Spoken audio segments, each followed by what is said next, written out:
동물 같은 후각으로 아랫집에서 불이 난 것을 발견한 왕후각 씨. 불이야! 불이야! 불! 네, 119죠? 네, 여기 지금 불이 났습니다. 좀 빨리 좀 와주세요. 예, 예. 119에 신고한 후 서둘러 대피하려 했지만 아래층에서 올라온 연기와 유독가스로 탈출하는 것이 쉽지 않았다. 결국 유독가스를 흡입하고 쓰러져 버린 남매. 화재 사고 발생 시 불로 인한 피해보다 유독가스로 인한 피해가 더 크다.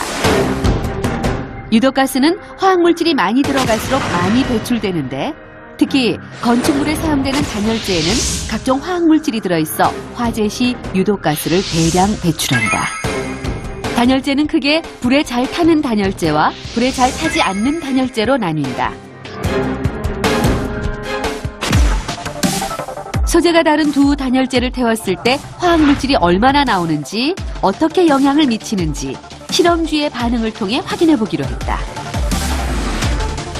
어떤 건축 자재로부터 발생되는 가스를 쥐에 노출시켰을 때 쥐가 얼만큼 운동할 수 있느냐를 측정을 함으로써 사람도 그런 화재 상황에서 효과적인 피난 시간을 확보할 수 있느냐 없느냐 이런 것들을 결정하기 위해서 이런 시험을 하게 됩니다. 시중에서 많이 사용하고 있는 두 단열재를 태워보기로 했다. 먼저 불에 잘 타지 않는 단열재를 넣고 태웠다.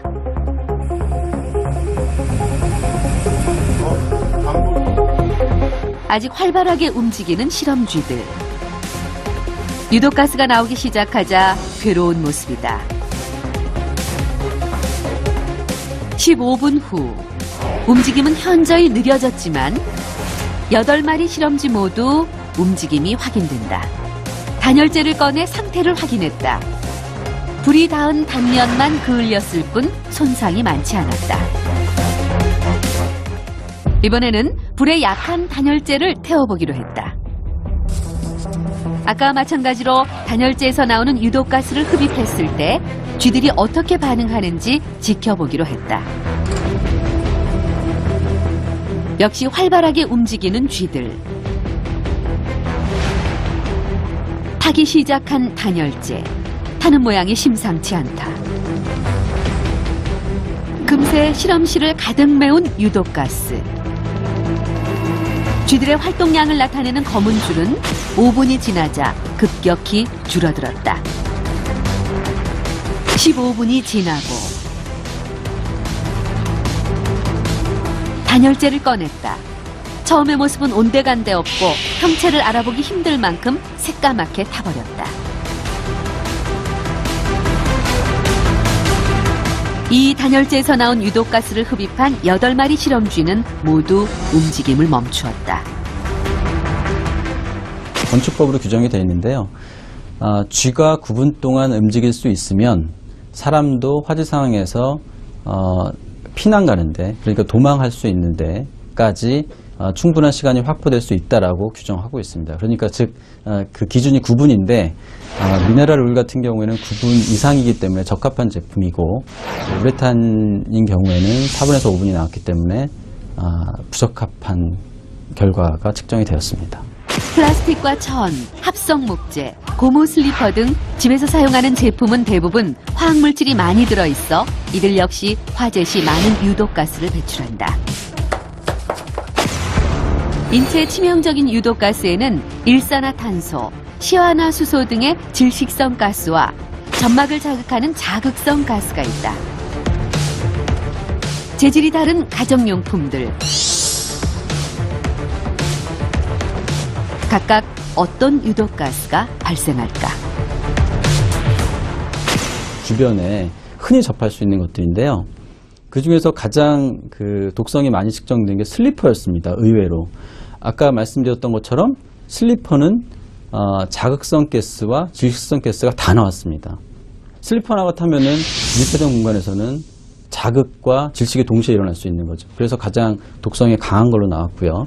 그다음에 나무 발판, 플라스틱 뚜껑, 그다음에 담요는 자극성 가스는 나오지 않고 질식성 가스만 나왔습니다. 우리가 흔히 주변에서 사용되고 있는 가스들도 화재가 나면은 굉장히 위험한 가스를 발생을 하는 것으로 실험 결과 측정이 되었습니다. 불이 났을 때는 비상벨을 누르거나 불이 난 사실을 큰 소리로 알리며 대피합니다. 불이야! 불이야!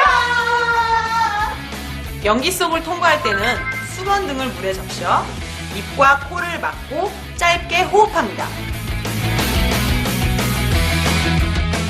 백화점이나 극장 등 창문이 없는 곳은 화재 시 대피할 수 있는 경로를 미리 확인해 두는 것이 좋습니다. 화재 사고. 일어난 뒤 아차하지 말고 안전에 주의하자. 고층 건물에 화재가 발생했을 때는 유독가스를 피하는 것이 또 중요하다 이런 생각이 드는데요. 자, 어떻게 대피해야 되는지 그 방법을 자세하게 알아보도록 하겠습니다. 은평소방서 설춘일 소방관 함께 하셨습니다. 어서 오십시오. 안녕하십니까. 자, 화재가 발생했을 때 고층 건물에서 유독가스의 이동이 굉장히 빠르다고 하는데 어느 정도인가요? 예.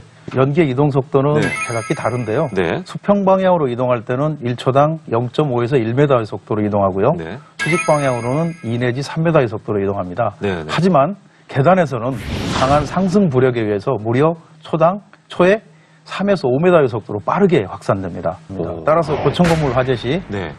유독가스의 이동 속도는 사람의 대피 속도보다 훨씬 더 빠르게 됩니다. 만약에 고층 건물에 있을 때 화재 경보가 울린다 그랬을 때 저희가 대처해야 하는 방법을 순서대로 가르쳐 주세요. 예. 먼저 화재를 발견했을 때는 큰 소리로 불이야 소리를 외쳐서 네. 주변 사람들에게 알리고요. 경보 설비가 있다면 비상벨을 누릅니다. 네. 다음에는 대피를 해야 되는데요.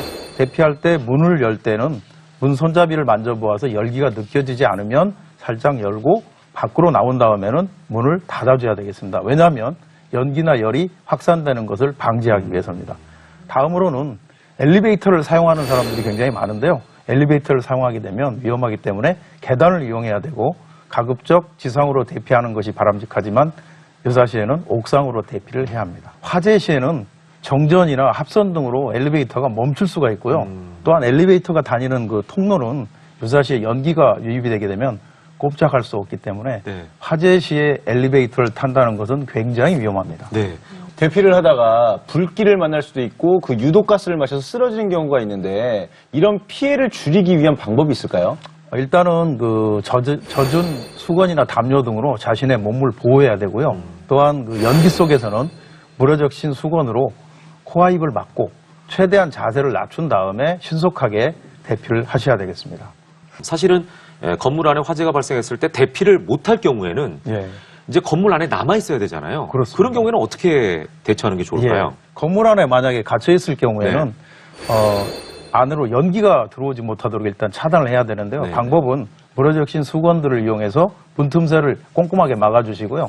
화기가 없는 안전한 창가 쪽으로 이동해서 자신이 갇혀 있다는 걸 알려줘야 됩니다. 방법은요. 소리를 지르거나 아니면 옷가지를 흔들거나 요란한 소리가 나는 물건 등을 두드린다든지 해서 자신이 갇혀 있다는 위치를 알려주시고요.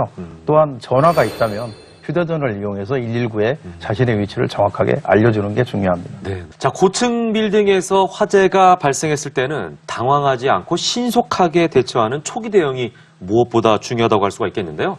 고층 건물에서 화재가 발생했을 때 대처하는 또 다른 방법들 한번 살펴보도록 하겠습니다. 위험한 순간, if.